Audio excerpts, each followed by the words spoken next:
This video is brought to you by patreon.com/worsttake. Get access to exclusive live streams and Discord servers, on-screen shoutouts, and early access to some videos when you join now. Help make sure that we can continue to make content like this by supporting the Patreon. Links are in the description down below.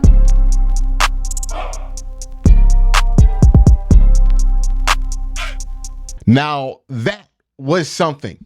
The Cleveland Browns beat the Jacksonville Jaguars in what felt like the longest game of all time. I don't know about y'all, but for me, when that game got down to the end and Jacksonville got that last touchdown, I know there were some people nervous, but me personally, I wasn't nervous at all.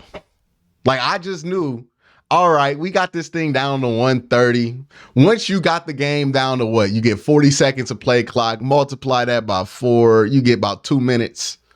Once you got it underneath 2 minutes, it didn't matter if they scored. We're not going to be the incompetent mess we were last year and fumble an onside kick. We're going to catch it, kneel it out, and win the game. Who cares, right? They're going to go for 2 cute. Miles gets a sack because of it.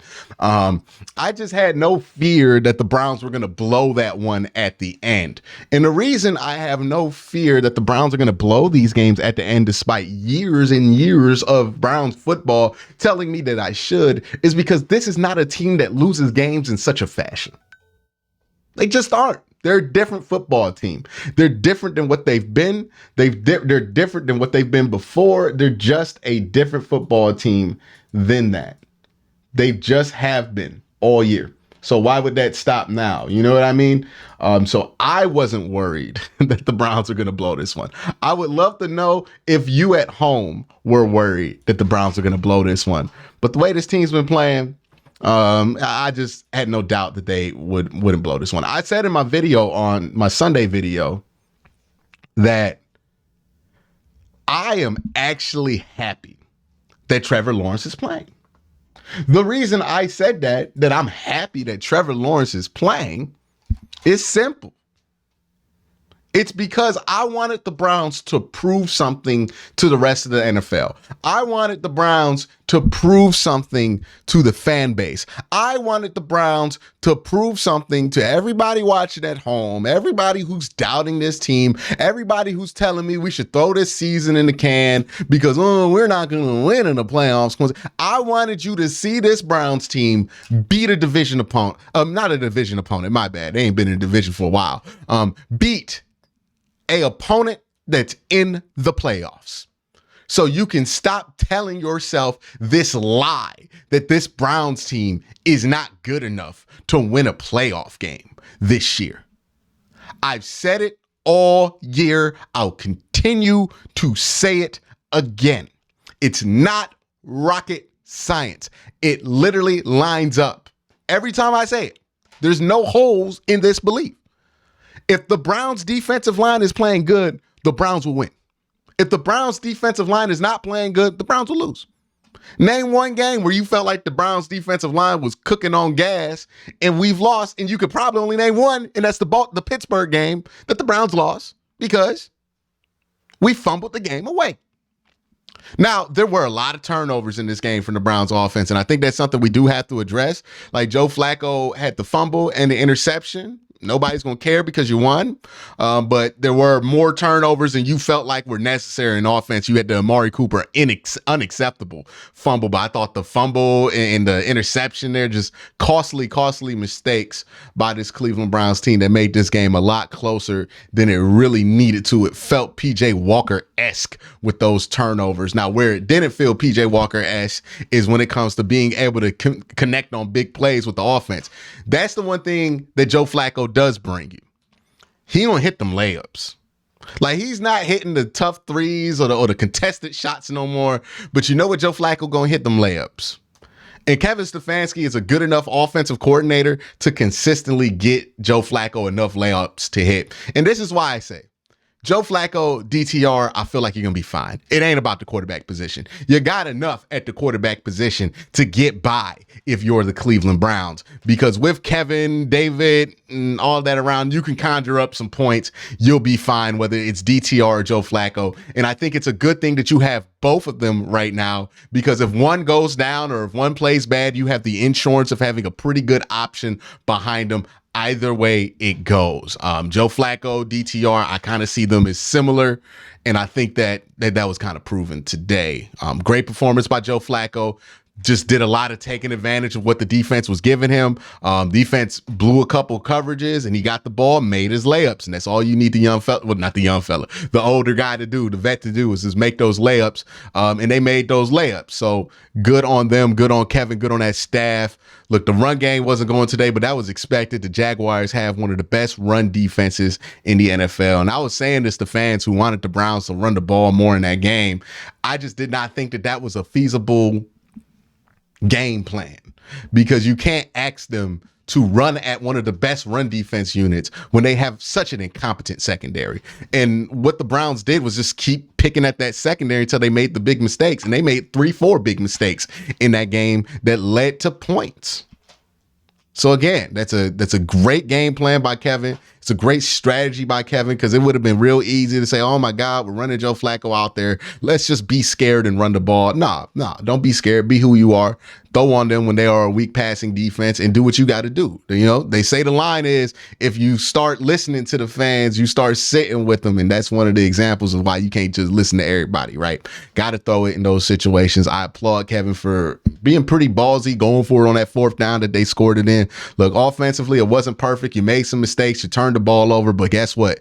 It was a winning enough effort. And I'm never going to discount a winning effort in a football game against a playoff team in the NFL. Defensively, this was a masterpiece. And this was a masterpiece without Denzel Ward. This was a masterpiece against a playoff team without Juan Thornhill. This was a masterpiece against a playoff team without a lot of key parts to this Browns defense. A lot of key players going in and out all week, all game in this one.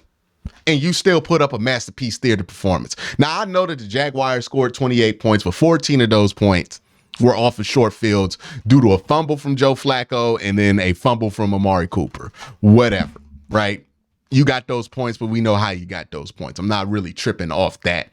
The other 14 were off long drives. And look, Trevor Lawrence, they're a playoff team. They're not going to go goose egg. They're not the Arizona Cardinals. You're not just about to dog walk them. They're a playoff team. And again, this is why I wanted Trevor Lawrence to play all week. Because if the Browns would have beat CJ Beathard, nobody cares. Nobody says anything. Nobody puts it at stake. They're just going to say that the Browns are playing easy teams and they're going to get into the playoffs and be food for somebody, and they're going to sleep on us like they always sleep on us. But no, I wanted Trevor Lawrence to play so you could look at it and say, hey, this is what we can do against Trevor Lawrence. Because as I said in the preview, it doesn't matter who comes in here. It doesn't. All that matters is what we do as a defense when you talk about the Cleveland Browns. It doesn't matter. It really doesn't. The Browns defense dictates how everybody looks. The Browns defense dictates how the offense looks, how the defense looks. You can have MVP candidates come to town. Brock Purdy, MVP candidate when he came to town in Cleveland. You also had another MVP candidate come to town in Cleveland with Lamar Jackson. Well, not come to town in Cleveland. You played Lamar Jackson on the road in Baltimore. Then they play against this defensive line. This defensive line's cooking. All of a sudden, they don't look like MVP candidates. People think that the Browns are just feasting off of bad competition, despite the fact that we've had the best record. We have a good record with one of the hardest strength of schedules in the NFL. This Browns team's really good, despite all of these injuries, and they're going to continue to be really good. It's about who you are, not who they are. Nobody walks into Cleveland and tells us how we're going to play football. The Browns' defensive line dictates the game against everybody. This defensive line's cooking, getting pressure, getting to Trevor Lawrence, making him throw the ball quick. We win it. We tackle well, we win it. You notice Denzel Ward didn't play in this one. All you needed was to get Mike Ford off the field. No disrespect to Mike Ford. He's an excellent special teamer, but he's just not a cover corner. You get Mike Ford off the field with Cam Mitchell, you solve a lot of your problems. It's not rocket science with this team. It's never been about the quarterback position. Not with this team. It's never been. It wasn't about the quarterback position when Deshaun was in there. It wasn't about the quarterback position when PJ was in there. It wasn't about the quarterback position when DTR is in there. It's not about the quarterback position right now. It's about the defensive line. It's about the defense. When this defense is winning, we can beat anybody. We've beaten the 49ers, who look unbeatable because of our defensive line. We've beaten the Baltimore Ravens, who are the 1 seed in the AFC right now, all at their house because of this defensive line. We could beat the Jaguars, who are undefeated on the road so far this season. Undefeated on the road so far this season. You could beat them because your defensive line. It don't matter if it's Joe Flacco, because you did it with Joe Flacco. You did it with Deshaun Watson. You did it with PJ Walker. You did it with DTR. It don't matter who's in there. Hell, not even like Joe Flacco played a clean game if you just look at the stat sheet. But let's be real, like, he turned the ball over a couple more times than you wanted him to in this one, especially with short field. Didn't matter. Defense is that good. This is the heart of this team. They could beat good teams like this. They could beat bad teams like this. This is who the Browns are. This is why they are to be taken seriously. This is why we compared them to the 2015 Broncos. This is who we believe the Browns to be all season. All season. It helps that we're able to hit the layups on offense. Shout out to Joe. Shout out to Kevin. Hitting them layups. Doing the thing. That's why Kevin is a top tier head coach. And I want to get to that too. Because there's been a lot of flack in this two-game losing streak that the Browns had about Kevin Stefanski. Crying about the offense. Crying about the team. Saying Kevin should give up the play caller and Kevin should be fired or whatever version of this that you're swinging. And it's just not true. It's just not. Thought Kevin did a masterful job with this one. This was Kevin's finest play calling game. His worst game was against Denver. His best game was today.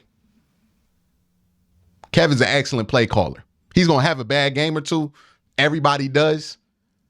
But he's an excellent play caller. He's up there. He's excellent.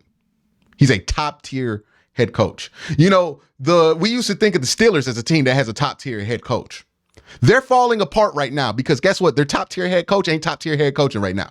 The Browns, despite getting every reason in the book to fall apart, like the Steelers have lost one player this year. They're falling apart. The Browns have lost 45 players. We out here running D'Anthony Bell, running him at safety. We done lost so many players this year. Every excuse to give up. Every excuse to lose to every good team that you play. 8-5, not falling apart. Who really the best franchise? Who's really the better coach team? Who really has an elite tier coach? Who really has a top tier coach?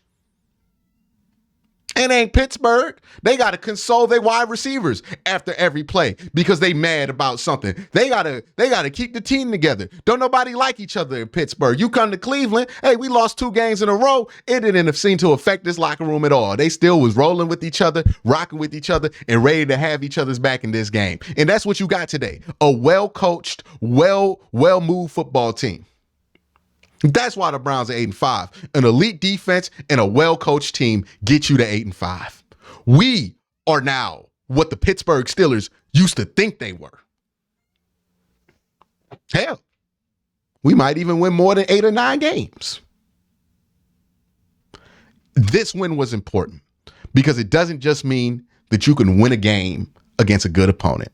It doesn't just mean that you could beat a playoff opponent. It doesn't just mean that. It gives the confidence to this locker room to think that they can do that. It gives the confidence to this offense to think that they can do that. It gives the confidence to this team. I don't know what this team going to look like if they get 4 weeks of consistent quarterback play from somebody. Hopefully it's Joe Flacco. Look, Joe Flacco in his 2 games, 5 touchdowns, 1 interception, 2 interceptions. He's going to be the starter for the rest of the year. As much as I like DTR, you got to stick with Joe Flacco until he completely craps the bed. Right? Like if he has 3 interceptions next week versus the Bears, okay, put in DTR. Ain't that big of a deal. It really ain't. I think DTR will be able to run the show just fine if Joe Flacco goes down. If Joe Flacco stays healthy, I think you're going to be fine there. I really do think you're fine with either one. And it seems to make people mad that I say that as if I'm slighting Joe Flacco. But I think it's true. You were fine when DTR was running the ship. You're fine with Joe Flacco running the ship. The numbers are a bit better, but Joe Flacco has had the benefit of playing two bad passing defense. DTR had to play like two of the best passing defenses in the NFL, like his first three starts or something like that. So it's a little bit of a different situation, but I think you're fine either way. We don't have to fight about which quarterback plays. Joe Flacco's going to start for the rest of the season because he's had an excellent 2 games. If he falters, you'll go to DTR. It's not that big of a deal. There's no reason to be upset. Special teams came up big in this one. Not just punting. No, not just kicking the field goals, right? D-Hop makes an excellent field goal at the end of this game to pretty much ice it. But I thought that the punting performance was great in this game, except for the last 2. And I thought the punt coverage was good for most of the game. I remember in my report card earlier the week, or last week, I said that the punt coverages have been kind of inconsistent. They were more consistent today. They were very consistent today. Very good punt coverage. Pierre Strong's been great in punt coverage. So kick return coverage was great too, but we didn't get to see much of that because they didn't return that many kicks. But I thought they did an excellent job with that. Excellent job on special teams.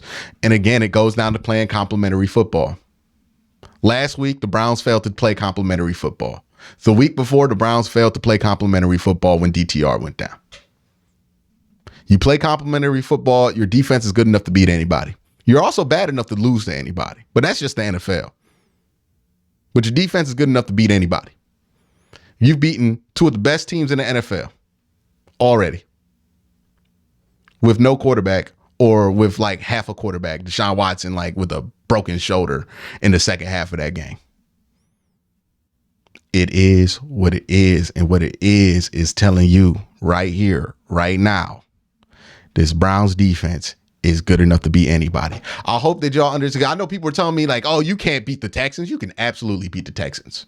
You can absolutely beat the Bears. You can absolutely beat the Bengals. You can absolutely beat any team in front of you. And for whatever reason, if we get this road team thing under our belts, even though I don't think it's necessarily 100% true, because this defensive performance was very similar to the one they gave on the road to Baltimore. Like, I think they're capable of playing good defense on the road. It just happens that they've had their worst games on the road. This defense is good enough to beat anybody. This defense is good enough to beat anybody. This defense is good enough to cause havoc in the playoff. And don't let us get a good draw. Don't let us get the AFC South team.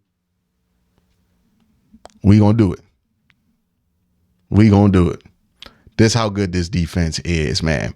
That's how good this team has been. And that's how good the Browns have been. They're a well-coached football team. They're a well-coached offensive team. They can hit the layups now, at the quarterback position. And I think they'll be fine, and they can withstand some blows even on that offensive side. They're in a good spot to make a lot out of this season that nobody thought was possible once Deshaun Watson went down. We're a different franchise than we were in 2020. We're a different franchise than we were in 2018.